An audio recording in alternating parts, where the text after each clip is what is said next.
Gentleman yields back. Gentleman from Virginia is now recognized for 5 minutes. Well, thank you, Mr. Chairman.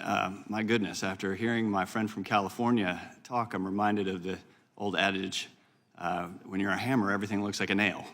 And when you're a pro-regulatory Democrat, every industry, every opportunity to regulate means drive right in and regulate.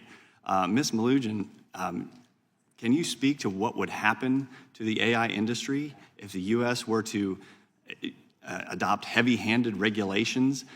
Which country are we in competition with right now that would take advantage of that and further run away with development in AI?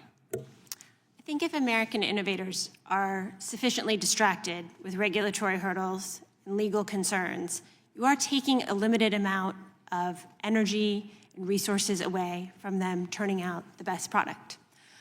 At that point, the alternative for much of the world will be Chinese products. So the meta question to keep in mind is, do you want the world building on US-based products or China-based products? That's not to say that the illegal things that happen in relation to AI shouldn't be addressed, I think in large part due to already existing law, or that Congress might not consider new privacy legislation. Those are all things that can be considered when problems arise. But it's important to not lose sight of what we're here to do. I don't think that most Americans are looking for AI to be really, really regulated. I think they're looking for AI to be really, really prosperous and successful. Well, to that end, China has a long history of intellectual property theft, particularly in AI and semiconductor technology. How can the U.S. better protect its AI industry from Chinese espionage? And should we be more aggressive in sanctioning Chinese companies that benefit from stolen IP? You know, I think this sounds obvious, but to the extent that all of that can work, I think that's great. But I think at some point, if you're dealing with bad actors, the way to win is to win.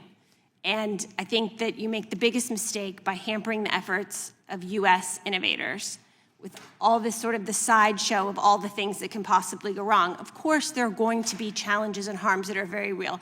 People's jobs will be replaced by a certain amount of automation. I will point out that that has been happening since the dawn of time. It doesn't mean we don't need to have real attention paid to those circumstances, but it's not worth holding an entire country back in the kind of technology that will benefit every single American and people around the globe, hopefully from AI products, because we can think of examples of someone losing their job. It's a tragic situation for that individual, but I would hope that the overall benefit to the economy and to society and prosperity of Americans compensates in some way for that churn. That churn is real, but we can't use those examples as an excuse to hamper an incredibly important technology. But at the same time, you have big tech companies arguing that scraping copyrighted material for AI falls under fair use.